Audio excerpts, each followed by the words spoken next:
Shalom, सभी को जय मसीह की। आज के पॉडकास्ट में आपका फिर से स्वागत है ट्रूथ एंड रेवलेशन में। परमेश्वर का धन्यवाद कि परमेश्वर ने आज हमें फिर से एक बार मौका दिया और प्रभु के दास, आदरणीय दास पास्टर जी पॉल दास जो है हमारे साथ है और हम उनका स्वागत करते हैं। जय मसीह की पास्टर जी, जय मसीह की। आपका स्वागत है। और हम लोग जो है कई दिनों से कुछ बातों पे विषय पे जो है चर्चा कर रहे हैं, जो कि कलीसिया में आज के समय में, क्योंकि हम हमारे कलीसिया में देख रहे चीज़ों को होना, और मुझे लगता है कि जो हमारे दर्शक है जहाँ जहाँ भी आप कलीसिया में जाते हैं पूरे भारतवर्ष में, तो आपके भी जीवन में कलीसिया में ये बातें आपको काम में आएगी। तो ऐसे ही एक विषय पे आज हम चर्चा करने वाले हैं। और तो पास्टर जी, आज बहुत सारे लोग जो हैं हम देखते हैं कि उनके जीवन में कलीसिया का जो महत्व है वो कम हो चुका है। जैसे कि फेलोशिप उनको अच्छी नहीं लग रही, या कलीसिया में जाना जो है, शब्बात को जाना जो है, इन सब चीज़ों में जो है लोग बहुत ही लेजी बन चुके हैं और उनको उतना जो है रुचि उसमें नहीं रही। तो आपको इस बारे में क्या लगता है? जी ज़रूर। सबसे पहले तो जय मसीह की आपको और सभी सुनने वालों को प्रभु का, और मैं आपको प्रभु की तरफ से आपको मैं धन्यवाद देता हूँ कि सुंदर विषय आपने मेरे सामने रखा है। बहुत ही महत्वपूर्ण बातें आपने मुझसे पूछा है, प्रश्न ना, आज कलीसिया ऐसा क्यों है ना, उनकी जो रुचि कम क्यों हो चुकी है, उसके पीछे कारण भी है बहुत सारे। क्योंकि आज अगर आप कलीसिया को देखेंगे तो कलीसिया में एक ठंडापन आ चुका है और लोगों के अंदर जो सबसे महत्वपूर्ण जो चीज़ खत्म हो चुका है आज, वो है परमेश्वर का आनंद। जी ना, देखो भजन संहिता 122 उसका पहला वचन दाऊद क्या लिखता है? लिखता है कि जब किसी ने मुझसे कहा प्रभु के घर को चले तो मेरा मन आनंदित हुआ। इसका मतलब क्या है? जब किसी ने मुझसे कहा प्रभु के घर को चले तो मेरा मन आनंदित हुआ। ये जो आनंद, जो शब्द जो वहां पर वर्णन किया गया है, वो विश्वासी जीवन का मोल है। सही, बिल्कुल सही। आज हुआ क्या है? आज विश्वासियों के अंदर विश्वास जरूर है, लेकिन वो परमेश्वर के प्रति उनका आनंद कम हो चुका है। और वो आनंद कम हो चुका है, इसीलिए आज हमारे मन, हमारा विश्वास ठंडा पड़ा है, हमारी रुचि कम हो चुकी है परमेश्वर को जाने के लिए, क्योंकि वो आनंद की कमी हो चुकी है। अगर आप नेहमाया को देखोगे, वो लिखता है कि परमेश्वर का आनंद मेरा बल है, मेरा बल है। सही। तो ये बहुत जरूरी है। एक व्यक्ति को कलीसिया जाने के लिए किसी की भी बोलने की जरूरत नहीं पड़ना चाहिए, लेकिन अगर वो व्यक्ति सचमुच परमेश्वर के आनंद में भरा हुआ है, और परमेश्वर का आनंद किस में भरा होता है? जो परमेश्वर से जुड़ा हुआ होता है। जी। ठंडापन क्यों है? क्योंकि आज वचन की कमी है, आज प्रार्थना जीवन का कमता है, आज उनका संगति परमेश्वर से कम हो चुका है, और यही मूल कारण है जिसकी वजह से आज लोगों के अंदर परमेश्वर का आनंद कम हो चुका है। और इसीलिए आज चर्च जाना उनके लिए दिक्कत हो जाती है। सही। बहाने हो जाती है। सही बोल रहे हैं। परिवार का बहाना, घर का बहाना, काम का बहाना, बहानाओं से भरे हुए लोग आज हम लोग। क्यों? क्योंकि आनंद की कमता आ चुकी है। ये बात मैं समझता हूँ, है ना? जी बिल्कुल सही। और हम देखते हैं कि जो है, जैसा उन्होंने बताया कि लोगों को जो है सहभागिता या परमेश्वर के भवन के विषय का जो प्यार है, वो कहीं ना कहीं उसकी प्रेम की कमी जो है महसूस हो रही है। क्योंकि बहुत बार हो जाता है कि वो अपने मन में सोच लेते हैं कि जाकर उन्हीं भाई को, उन्हीं बहनों को मिलना। और पास्टर जी ने बिल्कुल सही बातों को हमारे सामने रखा।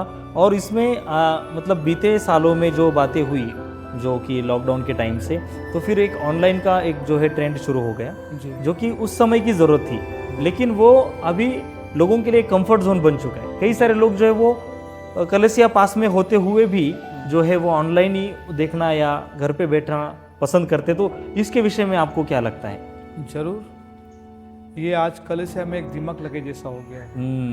जी, सही शब्द का।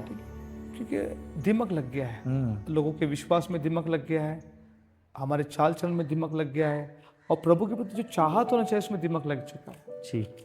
ऑनलाइन तब तक ठीक था जब वैसा माहौल बना था। लॉकडाउन के समय आप देख सकते हैं कि हर व्यक्ति ऑनलाइन को महत्व दिया, लेकिन लॉकडाउन खत्म भी हो गया ना। जी। लेकिन उसका जो परिणाम है वो लोगों के जीवन में इसलिए आया क्योंकि ये लोग सब आलसी लोग हैं। जी। ऑनलाइन को आप कैसे देख सकते हो, पता है, होटल के समान है ना। मैं ये नहीं बोलता कि जो ऑनलाइन में बात कर रहे हैं या जो ऑनलाइन में जो सेवक लोग वचन बांटते या प्रचार करते वो गलत है। मैं बोल रहा कि होटल में खाए जैसे अब आज मेरी इच्छा हो गई, मेरे परिवार से मैं बाहर खा के आता हूँ तो ठीक है, लेकिन घर का खाना हमेशा पौष्टिक होता है, पौष्टिक रहेगा। जी। उसमें आपको बीमारी नहीं होती है, जी बिल्कुल, आपको तकलीफ नहीं होता है। जी। ऑनलाइन में क्या होता है, वो एक बीमारी कैसे भी हो सकता है आपको। आज ऑनलाइन में सच कहाँ पर है, अब अगर आप सोचोगे, खोलोगे ऑनलाइन को, आप देखोगे सेवकों को परमेश्वर के नाम लेकर कितने सारी झूठ बातें रखी गई। हाँ, गलत शिक्षा भी जा रही है। आज बहुत लोग चर्च नहीं जाकर बोलते कि हम ऑनलाइन चर्च अटेंड कर रहे हैं। उनके पास ही में चर्च है, उनके पासबा ने जिनकी जिंदगी में काम किया, उनके उद्धार के लिए काम किया, उनके पीछे दिन रात मेहनत किया, उनके पीछे भागा, रात भर उनके लिए प्रार्थनाएं की। आज वो बोलते हैं हम घर से ऑनलाइन प्रार्थना करेंगे। क्यों? क्योंकि ऑनलाइन में भी लोगों का एक प्रकार के आप बोल सकते हो बिजनेस बन गया कि वो हमारे साथ ऑनलाइन जुड़े। ऑनलाइन के भी जो सेवक लोग हैं उन्हें बताते नहीं है कि आपको आपके कलीसिया में रहना कितने ज़रूरी है, और जब ये बातें नहीं है तो उनके ऊपर कोई ताबा नहीं है। इसीलिए लोगों को आज क्या हो गया है, सुविधा मिल गया है, हम क्यों दूर जाए, हम क्यों वहाँ जाए, हम क्यों यहाँ जाए। घर में तो हमें अच्छे पास्टर्स मिल रहे हैं ऑनलाइन के लिए, और ये करने की वजह से उनको अपने ही घर पे उन्होंने इग्नोरेंस कर लिया है। लेकिन मैं सब फिर कह रहा हूँ, होटल में कभी कभी खाना खाने से बीमारी लग जाती है, कभी कभी आपका पेट दुखेगा, कभी आपको लूज मोशन होगा, कभी आपको वॉमिटिंग हो जाएगा। ऐसा ही ऑनलाइन है, गलत वचन आप सुन लोगे और गलत तरीका जीना आपका हो जाएगा। उससे अच्छा है कि आप जिस चरवाह ने आपको चुना है, प्रभु ने चुना है, जिनके द्वारा जिस कलश में आप रहते हो वो आपका चरवाह है, उसे पता है। जी। तो इसलिए मैं तो सोचता हूँ कि अपना अपना कलस्या कितना भी दूर रहे चाहे हो, हमें अपने अपने कलस्या में ही जाकर संगति करना है और शबात को मनाना है। जी, बहुत अच्छा, बहुत अच्छा। और जी, उन्होंने जो बातें कही, इसका विषय जो है हमने आज इसलिए रखा क्योंकि जो है हम लोग जो है कलीसिया में हमारा रहना बहुत ज़रूरी है, क्योंकि प्रभु यीशु मसीह खुद कहते हैं कि जब वो आएंगे तो वो कलीसिया को जो है अपने साथ लेंगे, है ना। तो हम अगर अलग रहेंगे कलीसिया से तो हम जो है परमेश्वर के साथ नहीं जा पाएंगे। और ऑनलाइन जो कनेक्टिविटी है वो एक समय के लिए ठीक है, आप कोई सरमन सुन रहे हो, आप कोई परमेश्वर के जन का मैसेज सुन रहे हो, एक अलग बात हो जाती है। या कुछ ट्राइबल एरियाज है जहाँ पे ऑप्शन नहीं है, वो एक अलग है। लेकिन जहाँ पे कलीसिया है, आपको परमेश्वर ने जहाँ पे रखा है, घर में रखा है, घर में रहकर भी आप घर में नहीं रह रहे हो, बाहर रह रहे हो, तो वो जो है हमारे जीवन के लिए बहुत हानिकारक और हमें बहुत नुकसान उठाने वाली बात हो सकती है मेरे प्रिय। और हमें जो है परमेश्वर ने ये जो एक स्फूर्ति दी कि हम लोग इस विषय को आपके सामने लाए, और हमारा किसी को दोष लगाना या किसी जो सेवक को है उसकी निंदा करना इसके पीछे का कारण बिल्कुल नहीं है। जो आप सेवा कर रहे हैं बिल्कुल अच्छी है, लेकिन जो लोग आप कलीसिया से दूर हो, बस आप कलीसिया में जाओ, सब बात को जो है मिस मत करो। हर रविवार या जो भी आपकी सहभागिता होती है आप जाओ और परमेश्वर की संगति में परमेश्वर के लोगों के साथ मिलो। एक दूसरे को मिलना जो है वो एक अलग होता है, पहले शताब्दी की कलीसिया में मिलना था, रोटी तोड़ना था, प्रार्थना थी, सहभागिता थी, ये सब चीज़ें थी, और इसीलिए वो बढ़ रहे थे। तो हमारी उन्नति और बढ़ना इन सब चीज़ों में होगा, जैसा पास्टर जी ने हमारे सामने रखा। और मैं जो है उनका धन्यवाद देता हूँ कि उन्होंने बहुत ही अच्छे तरीके से चीज़ों को हमारे सामने रखा है, और उनके साथ जो है सेवकाई में काफ़ी आनंद हमें मिलता है, और हम लोग काफ़ी उनके जीवन से बातों को सीखते हैं।